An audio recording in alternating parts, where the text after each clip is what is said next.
And welcome everybody to another edition of the GSMC Football Podcast brought to you by the GSMC Sports Network. As always, I'm your host Kenneth Grunfelder, and it's great to have you guys here on this Wednesday, September 25th. We have a lot to talk about on the show today, like we normally do. Before I get into that, just want to remind you guys, as always, to tip or donate, get your comments recognized. Make sure to go to the super chat icon in the chat. This will help create a super chat. Any thoughts or comments that you may have throughout the live broadcast. Once you do that, I will acknowledge it. It just makes the show more lively, more entertaining between myself, the host, and you guys, the viewers. We appreciate your guys' viewership each and every day, so any contribution you can make to the show means the world to us as we keep putting out content for you guys. And also, the other way to help out the show is by going to the link at the bottom of the show segment on the ticker GSMCPodcast.net. So let's get into what we are going to discuss for today. So we're going to continue talking about Week 3 in the NFL. We'll talk about the Lions rebounding against the Cardinals, picking up a win 20-13. We'll also get into talking about the Packers picking up another win without Jordan Love, Malik Willis, his revenge game against the Titans, even though he didn't look at it as a revenge game. We'll talk about that game as well, and just more problems for the Titans and Will Levis.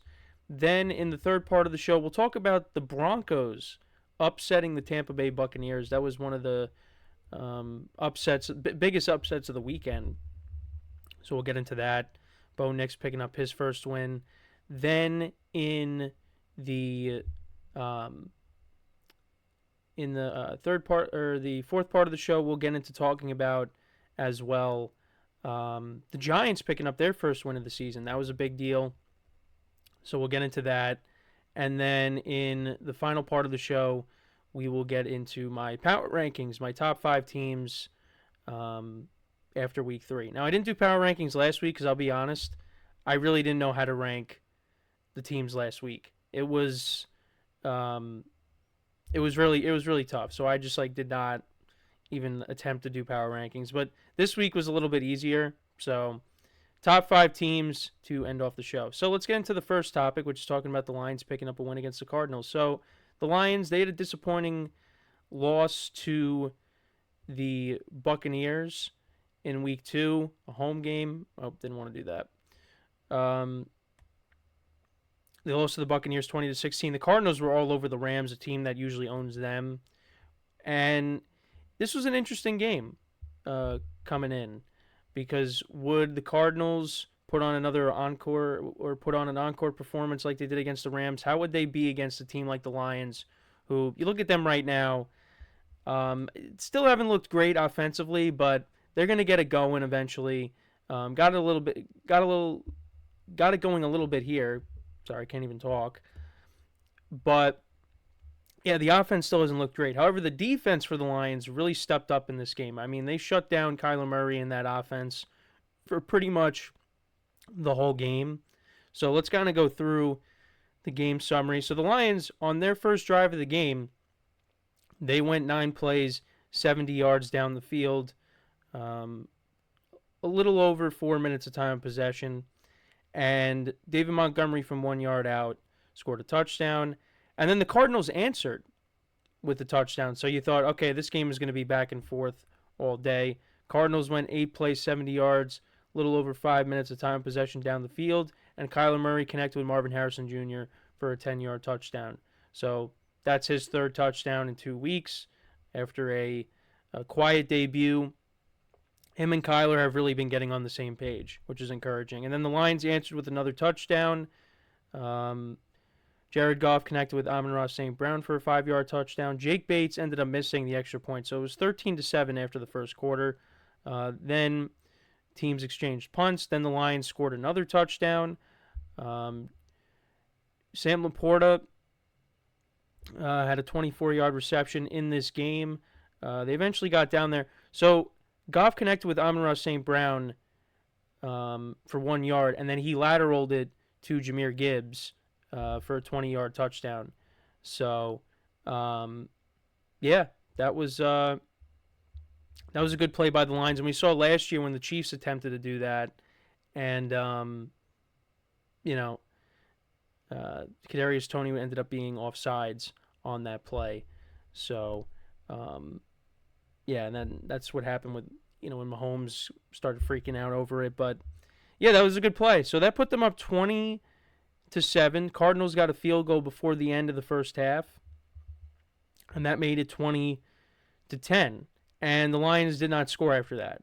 Kyler Murray threw a pick to open up the second half to Kirby Joseph. Lions punted on that. Cardinals punted again. Jared Goff threw another interception. Interceptions have been a problem for him so far this year.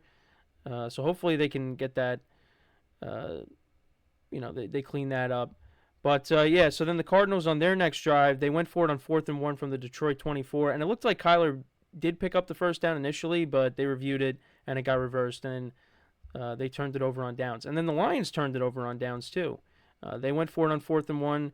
The Cardinals defense stuffed David Montgomery on 4th and 1. And then both teams punted. Cardinals turned it over on downs again. More punts. They did make it a one-possession game. Matt Prater, 45-yard field goal to make it 20-13, but that was it. So yeah, a mixed bag from the Lions. A good first half, not so much in the second half offensively. But what you do have to be encouraged about if you're a Lions fan is the defense being able to hold down this high-powered Cardinals offense to only 13 points. And they only scored, between both teams, there was only 3 points scored in the second half. So you got to be happy about that if you're a Lions fan. However, Jared Goff hasn't been great so far. He's got 3 touchdowns to 4 interceptions to start the year. Only passed for 199 passing yards. So his numbers aren't great so far, and especially coming off of, that big contract extension that he had in the offseason. So, yeah, the Lions offense has not been great to, start off the year. So hopefully they can figure that out. I think they will. This first month of football, there's still been some sloppiness to it. So the Lions are going to get it going. The running game has still been good. Even with Jared Goff struggling, they've still had the running game to rely upon. David Montgomery had 23 carries for 105 yards and a touchdown. Jahmyr Gibbs had 16 carries for 83 yards, and he had the touchdown. That was the lateral from AmonRaSt.Brown, who was their leading receiver. So after a quiet week 1, he's been producing these last couple of weeks. 7 receptions for 75 yards and a touchdown. Sam Laporta had 2 for 36. Actually, Lions did lose some guys in this game. Sam Laporta, he got hurt in this game. Also, some offensive linemen got hurt as well. Brian Branch got hurt in this game. So, those are some key injuries there, and we'll keep an eye on their status moving forward. But you got to be encouraged from what you saw out of the Lions defense. Again, the Cardinals, coming off of a game where they put up 41 points, and this was a true test for them, and they got shut down. Kyler Murray went 21-34 for 207 yards, a touchdown, and a pick. Was their leading rusher with 45 yards. James Conner only had 17 rushing yards in this game. So that was very impressive by the Lions that they were able to shut down that Cardinals running game, because James Conner's had a good start to the year, and he could not get anything going in this game. Michael Wilson was their leading. Actually, Michael Wilson and Marvin Harrison Jr. both had 64 yards receiving. Marvin Harrison Jr. had the touchdown. Greg Deutsch, 3 for 35. Trey McBride, 3 for 25.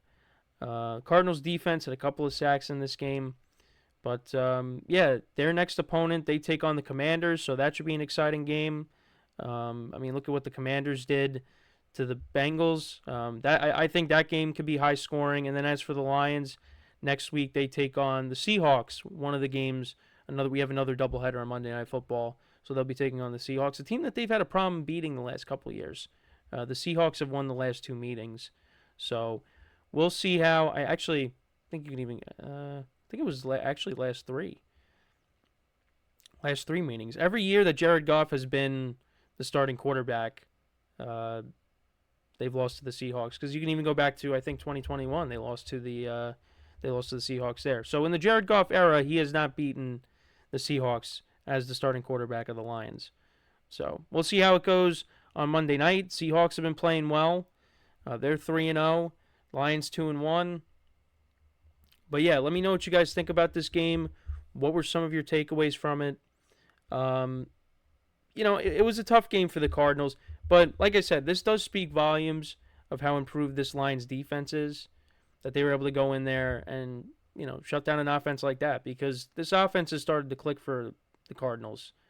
And I mean, these first 2 weeks, they you could make the argument they should have beaten the Bills, but they didn't.